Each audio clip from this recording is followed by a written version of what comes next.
Welcome back to Dinner for Two. I'm Stanley. Hi, I'm Cathy. And today we're going to talk about the hidden damage of healing. This is the third segment in a Unpack Baggage series that we're doing. Yeah. And so hopefully you had an opportunity to listen to the first two. If not, go back and check them out. We're always looking for comments and ways to improve, and if it's been helpful. So like, share, and let us know how you feel about it. Yeah. Make sure that you're commenting. We actually look at the comments. So please make sure that you're commenting because we want to hear from you. We want to hear from you. And we're looking to do some expanding of some of the things. So let us know too if there's some topics that you'd like for us to cover, or if you have a situation and you want us to talk about something in particular, drop it in there. Drop it in there. We'll see what we can do. Yes. We'll see what we can do. So again, this is the final segment of this Unpack Baggage series. And this has been a great series. We have heard a lot about this baggage thing. And over the last few weeks, we have been really digging deep into this unpacking this baggage and getting rid of the things that are there. We talked about the baggage that we inherited. We talked about the baggage that we've created. Right. And now we're in this episode, we're going to talk about the hidden damage of healing when all that baggage is there. And what we've learned is sometimes you can be healed and still not whole. Yes. And absolutely. I know that may sound strange. I'm going to give a quick, I think about my mentor. Many of you know my mentor is, who my mentor is, or who one of my mentors happens to be, because I have more than one.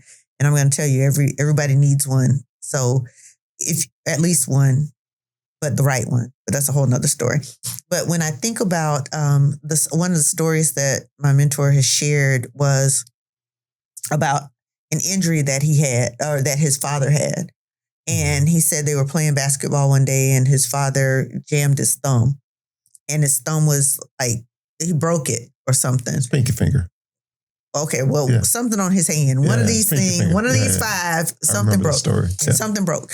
And although it wasn't hurting anymore, he was never really able to use it because it healed, but it healed like this. Right. So it healed kind of with this. So it didn't hurt anymore, but he still was never able to use it again the way that it was intended to be used from the beginning, because I'm going to use this one because I can't be in that other one.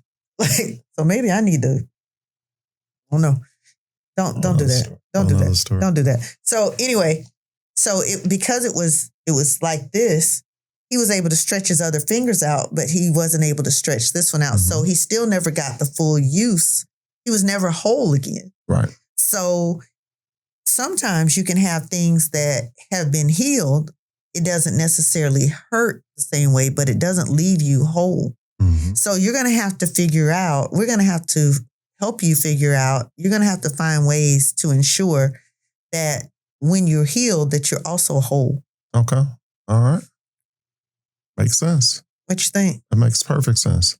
Yeah. And I remember that story. And I remember him asking the question, why do you never got that fixed? So because the doctor told me she'd have to re-break it. Yeah. In order for me to have it repaired. Right. And so sometimes it's the breaking that we don't want to do. That's exactly it. Yeah. So if I've got to break it to fix it, I'll just live with it like it is. Leave it the way that it is. Yeah. That's how I feel. Yeah. With some things that, Okay. Yeah. I get it. I get that. So we're gonna be vulnerable and in your business a little bit today. So hopefully you'll make space for that. Don't judge us, or do. It's fine.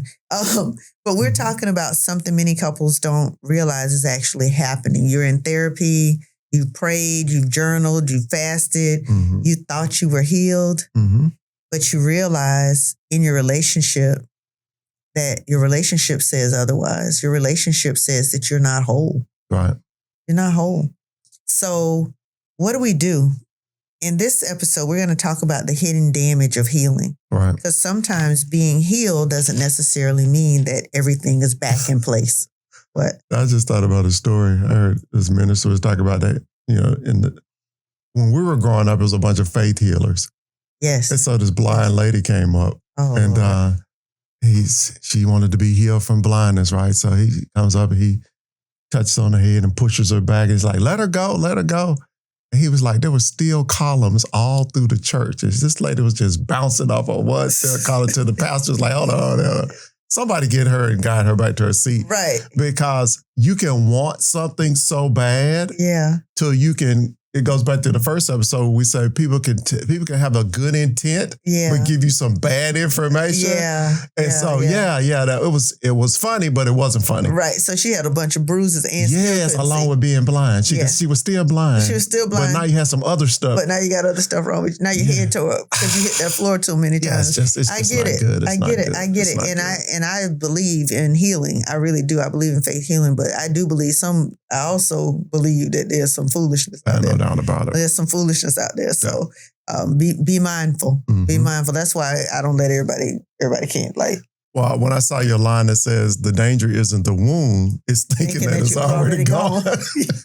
So you can think that it's gone all you want to, but the reality of it is you're still blind. Right. And dormant doesn't mean delivered. It does not. So just because you don't necessarily see it doesn't mean that it's not there.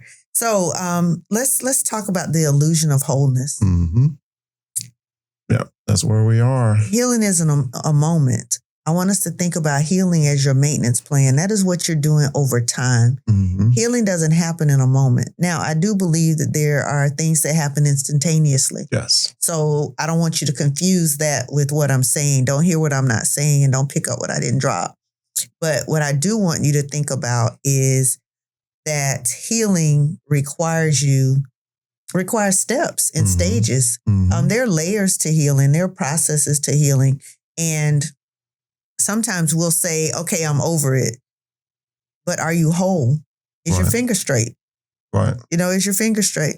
And sometimes many of us make the mistake of thinking that emotional awareness is emotional repair.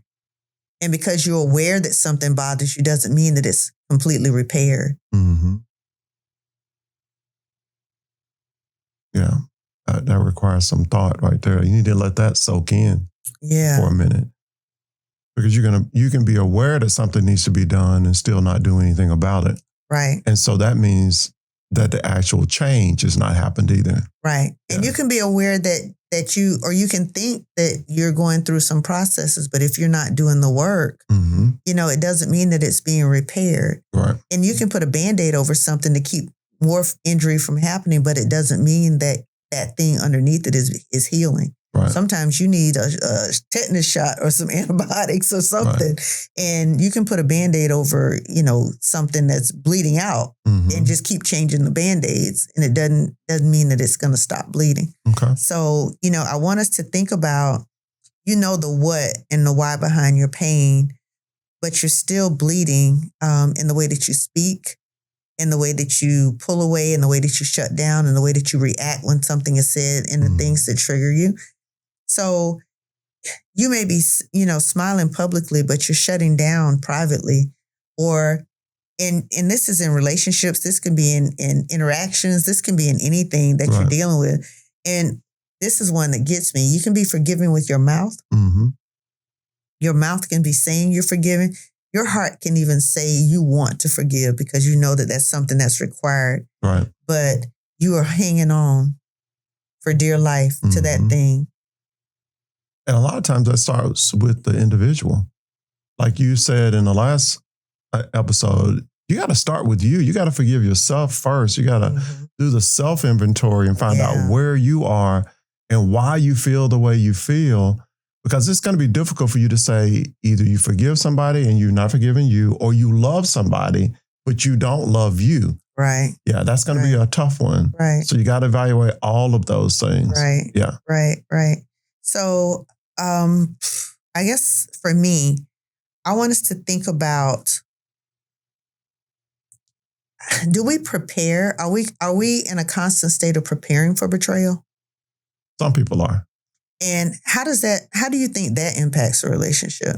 Well, there's no way that there's going to be a positive outcome. This positive outcome is not possible because you're bringing too much baggage, once again, to the table. And so if you haven't unpacked those things that cause you to feel as if you will be betrayed, you haven't given them room to even betray you. You already figure it's going to happen before it happens. Then that's baggage that you've brought. They didn't have anything to do with that, but they're going to wind up suffering the consequences for it. And sometimes they do. So, because sometimes you pull away and you feel that way because people have treated you a certain way. Correct. So I don't want to dismiss that by any means. And I don't think that's what you were doing. I just want to expand on what you said. I don't want to dismiss that in any way because sometimes you have a reason to have residue. It makes me think about what you said, I'm an angry Black woman. Sometimes I got a reason to be angry. Yeah. So that's a whole nother topic because again, having that label smothered across a whole race of people and a whole gender of people is a whole nother, that's a whole nother topic because that to me is ridiculous. There are so many other emotions that we experience and to be just understand that sometimes there's some stuff to be mad about. Yes. And absolutely. I'm not going to feel bad about that. No. Because that's the only title that you're able to label.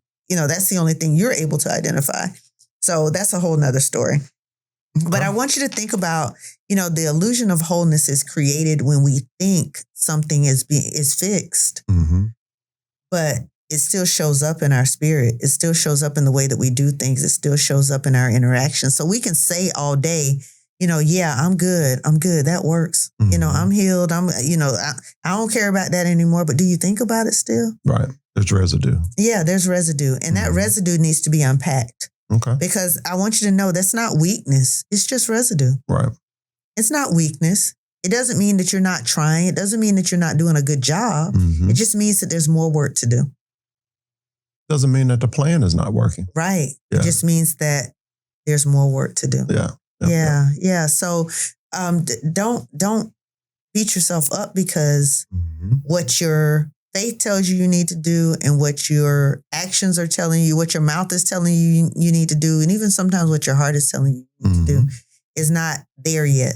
Right. Give yourself some grace and keep walking the road. The key is when you stop and say, I'm just not going to get there. Well, that was my thought when you were saying that. Yeah, thank God for the prompting. Yeah. Thank God for the initiative to continue to work on it and make it better. Yeah. Yeah. That's it. The next is, I want you to know trauma leaves traces.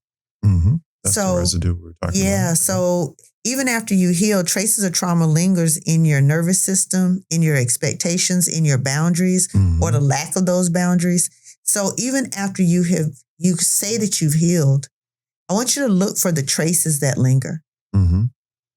If those traces are lingering, then there's some things that you need to do because some of us, have become experts in hiding as opposed to healing. Oh, yeah. And we just say we don't feel that anymore. But is that true? Are you being authentic in that? Because you will never fix what you won't face.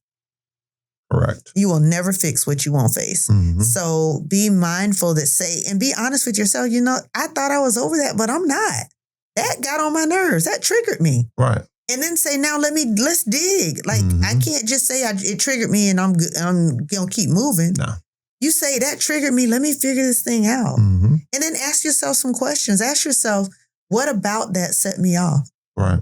Did my reaction, did my behavior, did what I'm feeling inside, did what happened to me warrant that level of a response? Yes. Yes. Because sometimes it doesn't. Sometimes it doesn't. And when you realize it doesn't, that's residual stuff that you got to go clean that up. Yeah. You got to clean your filter. Yeah, because you don't lose your mind. You don't lose your entire mind when something happens. Right. So you still have the memories and you have the thoughts. And if you haven't dealt with the residue that's associated with those, that could be a problem going forward. Give yourself some grace too, because healing doesn't erase triggers. Yeah. Yeah. Healing doesn't erase triggers. Doesn't mean that something doesn't still take your mind back to a place. Absolutely. It's just, what do you do when you are triggered? That's where healing sets in. But yeah, I can be annoyed by certain things. I know some traumas that I experienced as a young girl, as a young child, molestation, the things that happened to me as a young child. As I'm thinking about when I see things like, I'm keen to girls being around certain, like running up and sitting on a man's lap. Like, I'm like, get down. That's a trigger for me. Right. That's a trigger for me. There are triggers for me that come up out of certain things that happen. And I'm not, those triggers aren't erased, but I have to take myself back and say, am I being overly protective, or am I snatching this child? Did I just, I can go over and say, because again, your trigger is still based on something. So I can go over and be like, come on, baby, or did I go over and snatch the child, get off his lap, and go crazy? Those are two different things. And there are ways to address those triggers as you experience them that don't present themselves as dysfunction. Right.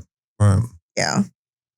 Triggers, keep in mind too, it teaches you to respond to things that happen in a way that acknowledges your emotions.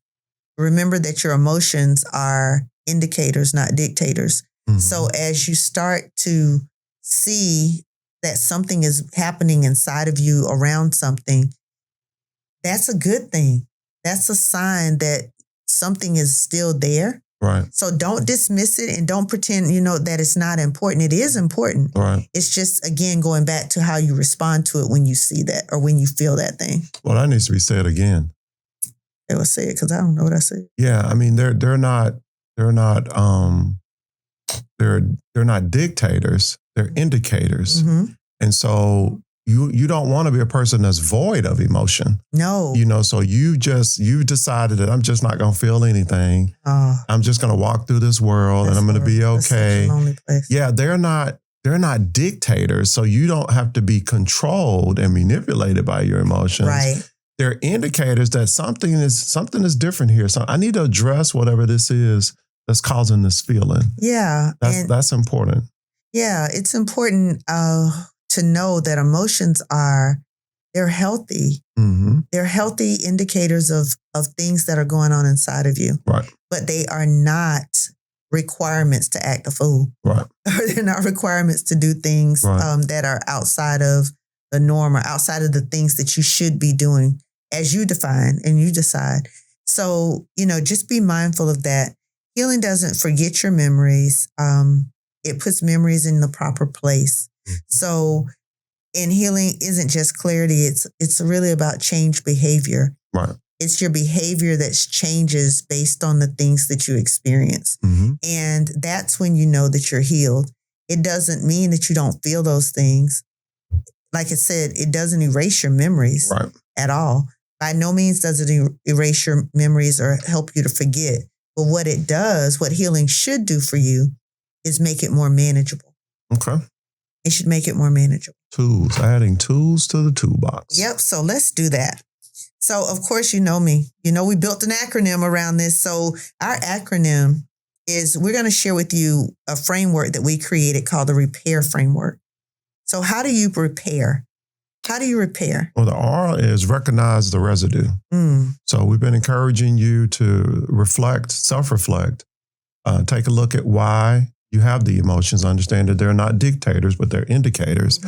And then recognize the residue. Identify emotional patterns that are trauma-based and not truth-based. Right. Yeah. So they may have been true back at a particular time, but are they true now? Past truth can be a present-day lie. Absolutely. Yeah. Absolutely. So recognize the residue and start saying, to reframe the way that you say it. When you experience something, say, you know what? I'm not mad, but that did touch a bruise. That did touch something that's still a little sore. Yeah. And I didn't realize it was still sore until that touched it, but it did. Yes. So now let me go back and make sure that I'm recalibrating in that area. So give yourself some grace as you do that. The E in R.E.P.A.I.R stands for examine your emotional reflexes. Ask yourself, is this a response or a reaction? Are you responding from today, or are you reacting? Are you reacting from something that happened 10 years ago? And we hear that a lot. Yeah. We hear that a lot. Yeah. There's a big blow up, and then it's not really about what's happening today. It's the fruit, but not the root of the problem. Right. Yeah. And that can be, that's a very interesting place to be too, because sometimes that root, you're getting beautiful trees, but there's something going on in that root that one bad apple that comes off the tree, it takes you all the way back down to something that happened 10, 12, 15 years ago. Right. So ask yourself, again, the E in repair is examine your emotional reflexes. What's happening? Are you responding or are you reacting to something that is not current? Be where you are. And then P, pause before you project. Before you assume your partner's the problem, check. Am I placing the past on the present? Is this an overlay of something that transpired before that I'm applying to this situation? Am I throwing the past blanket over this situation? Yeah. Just take a few minutes and reflect. We called it soak time, I think, in some previous episodes. So take a little soak time to think about what it is you're saying or doing before you project that onto your partner in the situation. Or onto the current situation. Because again, it may not be relevant today. Right. It may not be relevant today. And we see that a lot when people are saying things and they're like, well, 10 years ago, you did A, B, C, D, and E. And it's like, but for the last 8 months, I've not done that. Or 7 months, I've not done that. So what are you talking about? So you got to give yourself some space to really be honest about what you're bringing in and what you're dragging into the current day. A. Apologize with accountability. I was triggered is a reason, not an excuse. Own your behavior, not just your backstory. Yes. So apologize with accountability. I'm big on accountability. I don't need your apology if you're not going to take accountability. Because what that says to me is that you'll do it again. That's the message that it sends to me. You'll do that again because you don't think you've done anything wrong. And even if you're like, well, I apologize. But you're not saying that you're wrong, which means you don't mind doing it again. You take no accountability for it. That's just who you're going to be. And you'll just apologize next time and next time and next time. So accountability for me is huge. I need you to say that you realize that was not accurate. You realize that was not true. You realize that you were wrong. And then change your behavior and don't do that again. Because for me, as long as you don't take accountability, you will repeat what you just did. You'll repeat it. And it's okay for you to say, I was triggered. But then own your behavior. I was triggered and I acted real crazy when you said that. And it has nothing to do with you. Say that. Say, you know what? I apologize for that because I was triggered and I was wrong. I was triggered and that took me back to something that had nothing to do with you. My reaction was over the top and it should not have been. So own that. Own that. Yeah. The I is for... Invite healthy habits. Healing doesn't grow in chaos. You need rhythm, prayer, journaling, boundaries, breathing, or whatever helps you to stay grounded. Healthy habits are things that you create. And you know what's healthy for you, what helps you. So we gave you a list of things: prayer, journaling, boundaries, breathing, some other, getting grounded in some sort of way, meditation, yoga, whatever it is that you need to do. Right. Long walks. Go to the beach, whatever it Short takes. walks. Yeah. Sometimes you don't need a long walk. It's hot. It's 102 degrees outside. Maybe it's cold and it's, for me, 45 degrees outside. But whatever it is. But whatever it is that it takes for you to pull yourself, to create a healthy habit and pull yourself together through habitual acts that center you. Things that bring you back to where you currently are and pulls you out of your past. And the last one, the R? Rebuild with relationship in mind. Yes. So you're not healing just to feel better. Remember, you're healing to be better. So think about, what can you do? How important is your healing? And how important is it for you to be better for you and for the person that you've connected yourself with? Right. You're talking about completing the circle. Yes. Yeah, connecting all of the dots. Yes. You can't say I'll do this for him or I'll do this for her.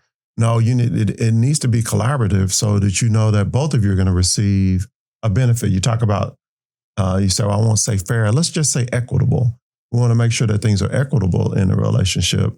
And so in order to do that, you got to make sure that you're addressing all of those issues as they come up. And remember, equitable and equal are not the same. Mm-hmm. Because equal is everybody gets the same thing. Right. Equitable is everyone gets what they need. Right. So you want to make sure that you are giving what the person needs, and it may not be the same thing. Absolutely. So remember, equitable and equal are not the same. They're not the same. Mm-hmm. So let's do something really quick. I'm going to ask you to do some reflecting.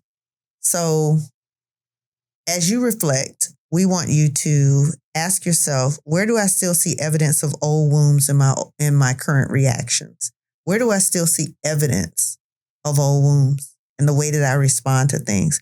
If I were to go up to every little girl that I saw, hugging her daddy or him picking her up or something. Now I am watching the man by the park, looking through the fence because something might be wrong. Or you could be just watching your child at a game. Who knows? But in a situation, if every time I see that and I go up and start beating on the windows or calling the police, this is a pedophile, that would be over the top.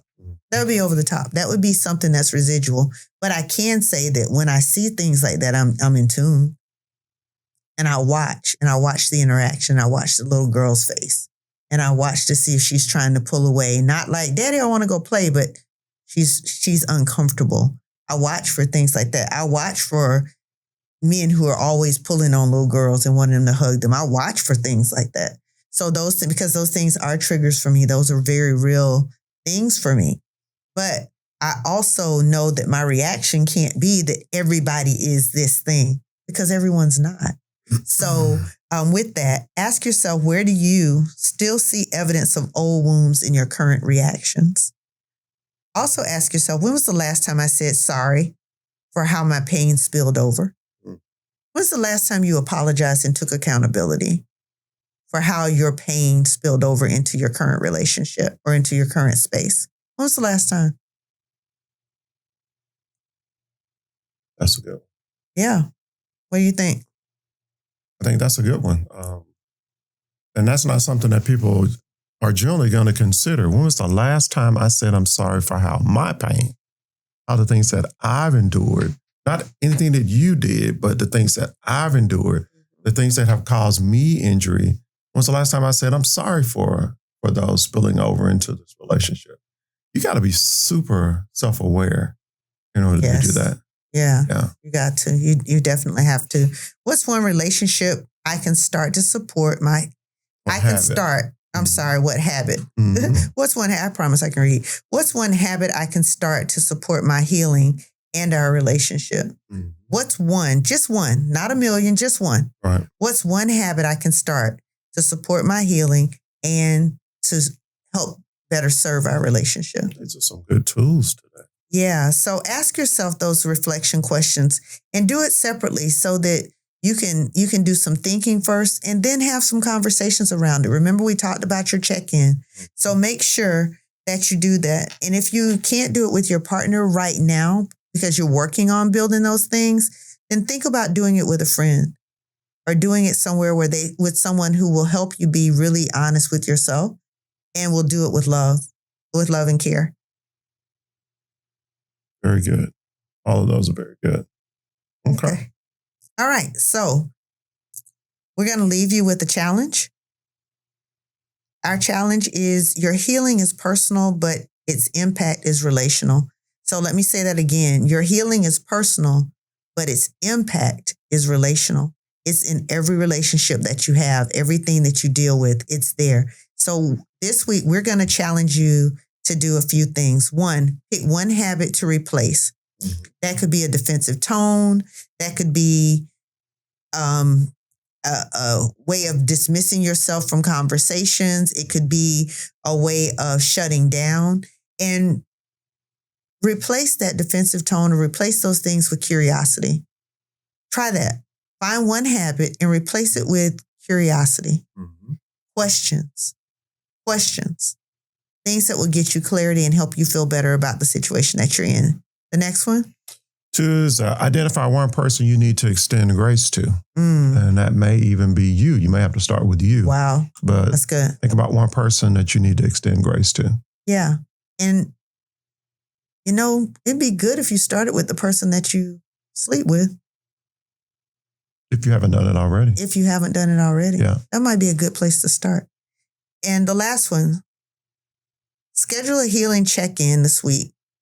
And that means no phones, no distractions, just two hearts, a safe space, and honest reflection. And we keep coming back to the check-in. Yeah. we check in. We check-in is a big thing. Yes. So we're going to leave you there. So if you would do those things again, we think that would be very helpful to you and will help build your relationships. That check-in is imperative. So let's get busy doing these things. Use your tools and remember, you're not crazy. You're not weak. You're just human, and humans need time to rebuild.